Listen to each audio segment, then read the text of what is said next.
Hello new morning. I hope कि आप सब अच्छे होंगे कि बच्चा जब जन्म लेता है उसके बाद आपको कुछ चीज़ों का बहुत अच्छे से ध्यान रखना होता है। जब न्यूबॉर्न बेबी होता है तो हमें बहुत सारी चीज़ें मालूम नहीं होती है। हमें पता नहीं चलता है कि उनको भूख कब लग रही है या फिर वो क्यों रो रहा है। बहुत सारी चीज़ें ऐसी होती हैं जिन्हें कि न्यू मॉम जो होते हैं उनको पता नहीं होता है।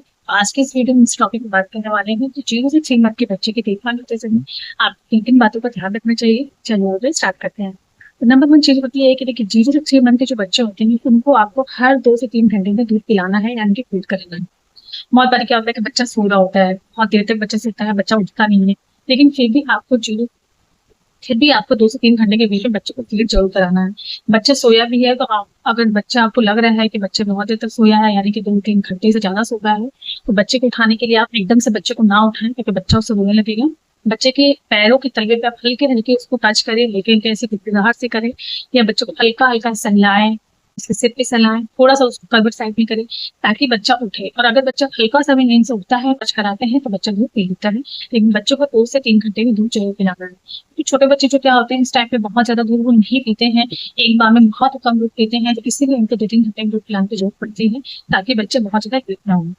नेक्स्ट चीज होती है कि बच्चों के दूध पिलाने के बाद आप उसको पॉपिंग जरूर करानी है, यानी कि उसको जो कंधे पे लेके या ऐसे गोद में बैठा के उसको पॉप जरूर कराएं। अगर बच्चा ढका नहीं लेता है, पॉप नहीं करता है, तो उससे बच्चों को गैस की प्रॉब्लम हो सकती है और बच्चा इससे काफी ज्यादा परेशान रहता है। और हमें स्टार्टिंग में पता भी नहीं चलता है कि बच्चों को गैस कब हो गई, बच्चा क्यों रो रहा है। बहुत बार आपने देखा होगा कि बच्चा अचानक से बहुत ज्यादा रोने लग जाता है। तो इसीलिए आपको दूध पिलाने के बाद 10 मिनट तक वेट करना है, बच्चा पॉप जरूर करेगा। बहुत बार क्या होता है कि वो एकदम से पॉप नहीं करता है, कभी कभी वो जल्दी भी कर लेता है, कभी कभी थोड़ा टाइम लगता है, लेकिन आपको पॉप जरूर कराना है। रात में स्पेशली क्या होता है कि जब हमें नींद आ रही होती है, बच्चे को फिट कराते हैं, तो उस टाइम पे बच्चा अगर पॉप नहीं कर रहा है तो बच्चे को सुला देते हैं बिना पॉप किए। तो वो मिस्टेक आपको नहीं करनी है। रात में भी आपको बच्चे को पॉप जरूर कराना है। 10 मिनट तक का वेट करें, बच्चे को कंधे पे लेके हल्के हल्के हाथ से उसके पीठ पे ऐसे ऐसे करें, या फिर आप उसको बैठा के दूध में ऐसे ऐसे भी कर सकते हैं, मुंह पे सपोर्ट लेके, उससे भी बच्चा पॉप कर लेता है। नेक्स्ट चीज होती है कि अगर आप बच्चा अगर सो रहा है, तो बच्चा उस टाइम पे क्या होता है एक ही पोजीशन में सो रहा होता है। तो बहुत देर तक बच्चा एक ही पोजीशन में सोता है, तो उससे भी बच्चे को आप उसको करवट साइड में सुलाया, दोनों करवट साइड में आप उसको ऐसे हल्का हल्का सुलाने की कोशिश करें। उससे क्या होता है कि बच्चे जो एक ही पोजीशन में सोया रहता है, तो उससे भी उसको डाइजेशन प्रॉब्लम होती है, कभी कभी गैस की प्रॉब्लम ज्यादा हो जाती है। तो फिर अगर बच्चे को आप करवट साइड में लेटाते हैं, तो उससे बच्चे को आराम मिलता है और बच्चे की बॉडी में एक ही साइड से पेन भी होने लग जाता है। बच्चों को दोनों करवट साइड में हल्का हल्का सुला सकते हैं। 3 मंथ के बाद से आप बच्चा जब थोड़ा सा स्टेबल हो जाए तो बच्चे को आप कम टाइम भी दे सकते हैं, यानी कि पेट के बल भी आप सिला सकते हैं। नेक्स्ट चीज होती है कि इस टाइम पे अगर आपको ऐसा लग रहा है कि हमने पॉपी भी कराई है, बच्चा दूध पिया है, उसके बाद बच्चा बहुत ज्यादा रो रहा है, तो बच्चे को पॉलिप मिल सकता है, यानी कि बच्चे में गैस हो सकती है।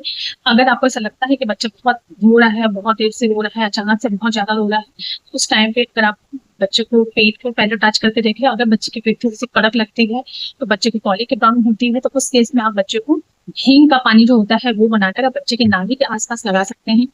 कि न्यूबॉर्न बेबी ग्लो सनलाइट में दिखाते हैं, बोलते हैं कि सनलाइट दिखाओ बच्चे को, विटामिन डी मिलेगा। तो आपको बच्चे को सनलाइट में लेके जाना है, लेकिन आपको ये ध्यान रखना है कि बच्चों को जो द मॉर्निंग की सूर्य की किरण होती है, द मॉर्निंग की जो धूप होती है, बच्चों को आपको उसी में रखना है। और गर्मी का टाइम है तो 5 मिनट से ज्यादा तो आप भी नहीं रह पाएंगे, बच्चा भी नहीं रह पाएगा। विंटर का टाइम है तो आप थोड़ा सा रह सकते हैं, लेकिन अगर समर सीजन चल रहा है तो उसमें आप बच्चे को 5 10 मिनट एकदम मॉर्निंग की जो धूप होती है वो थोड़ा दिखा सकते हैं, एकदम न्यूबॉर्न बेबी की। क्योंकि अगर उसके बाद भी आप दूध दिखाते हैं बच्चे को, तो बच्चे की स्किन पे इन्फेक्शन, बच्चे की स्किन पे रैसेस पड़ सकते हैं, बच्चे को प्रॉब्लम हो सकती है। और बच्चे की स्किन बहुत सॉफ्ट होती है, बहुत नाजुक होती है, तो एकदम से डायरेक्ट सनलाइट अगर बच्चे की स्किन पे जाएगा तो बच्चे को रैसेस हो सकते हैं। तो इसलिए आपको एकदम बहुत ज्यादा सनलाइट बच्चों को नहीं देना है। विटामिन डी के लिए आप बच्चे को ड्रॉप्स ले सकते हैं, वो अपने डॉक्टर से कुछ भी कंसल्ट करके आप ले सकते हैं। डॉक्टर सजेस्ट करते हैं आपको विटामिन डी देने के लिए, तो बच्चे को विटामिन डी दे सकते हैं। बच्चे को आपको एक चीज और ध्यान रखना है कि बच्चे को अगर आपने सुना रहे हैं तो उसके लाइट थोड़ी सी dim होनी चाहिए, लाइट से ज्यादा नहीं होनी चाहिए, कि बच्चे अगर बहुत ज्यादा रोशनी में भी जल्दी सोता नहीं है, उसकी वजह से कोई बहुत ज्यादा परेशान करता है, जो कि अक्सर लोग ऐसा बोलते हैं कि बच्चा रात में बहुत देर तक जगता है। रीजन ये सारे होते हैं। अगर बच्चे को आप स्टार्टिंग से डिम लाइट सुनाने की आदत डालेंगे, जिससे बच्चे को रात में दिन का डिफरेंस बन पाएगा और बच्चा रात में जल्दी सोने बच्चा रात में जल्दी सोने लग जाएगा। न्यू बर्न के साथ आपको इन सारी चीजों को जरूर ध्यान रखना चाहिए। फ्रेंड्स, इसके साथ ही साथ आप नेक्स्ट चीज की इवन जब आप ब्रेस्ट फीड करा रहे हैं उस टाइम पे आपको ये भी ध्यान रखना है कि बच्चे को जब फीड करा रहे हैं तो बच्चे की लैच अच्छी होनी चाहिए, बच्चा अच्छे से लैच कर पा रहा है, कर पा रहा है, इस चीज का भी ध्यान रखना है। बच्चों को ब्रेस्ट फीड कराते समय आपको एक ड्रेस पर तो कम से कम 15 मिनट तक फीड कराना है, उसके बाद उसको साइड चेंज करनी है। बहुत बार क्या होता है कि जब बच्चे एक साइड अच्छे से फीड करता है तब तक हम दूसरी साइड से फीड कराने जाते हैं, इससे बच्चों को जो दूध के एक्चुअल न्यूट्रिशन होते हैं वो नहीं मिल पाते हैं। स्टार्टिंग में बच्चों को आपको इन सारी चीज़ों का जरूर ध्यान रखना चाहिए। बच्चे को मालिश भी आपको जरूर करना चाहिए, बच्चे की मालिश आप ऑयल से भी कर सकते हैं, वो बेस्ट होता है। अदरवाइज विंटर है तो आप विंटर सीजन में मिस्टर ऑयल का भी इस्तेमाल कर सकते हैं बच्चे के लिए, और अभी समर है तो आप ऑलिव ऑयल कोकोनट ऑयल का भी इस्तेमाल कर सकते हैं। बच्चे की नाभि जो है जब तक सूख नहीं गई है सिर्फ आपको यही निकालना है, यानी कि बच्चे की जो नाक रहती है, बहुत सारे पेरेंट्स इसकी वजह से बहुत ज़्यादा परेशान हो जाते हैं। कभी-कभी वो पक जाता है, क्योंकि अगर आप बच्चे को खिला देते हैं, वो 1 या 6 खा देंगे, उसकी वजह से पक जाता है।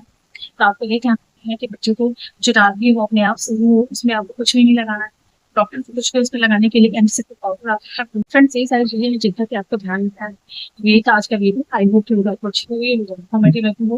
न्यू बैग में कैरिंग करनी है बहुत ज़्यादा ज़रूरत होती है, तो आपको बहुत केयरफुल इसकी कैरिंग करनी है, और उसके लिए आपको बहुत ज़्यादा परेशान होने की जरूरत नहीं होती है। ये आपकी मधुर जर्नी नहीं होती है, इसमें काफ़ी सारी परेशानियाँ होती हैं, लेकिन मधुर जर्नी बहुत अच्छी होती है और इसको आपको एंजॉय करना चाहिए। तो ये था आज का वीडियो, आई होप कि आपको अच्छी लगी हो। वीडियो अच्छी लगी हो तो वीडियो को लाइक करके चैनल को सब्सक्राइब कर दें, बेल आइकन जरूर प्रेस करें, अच्छे अच्छे अपडेट्स मिलते रहेंगे बेबी केयर और मदर केयर से। मिलते हैं नेक्स्ट वीडियो में।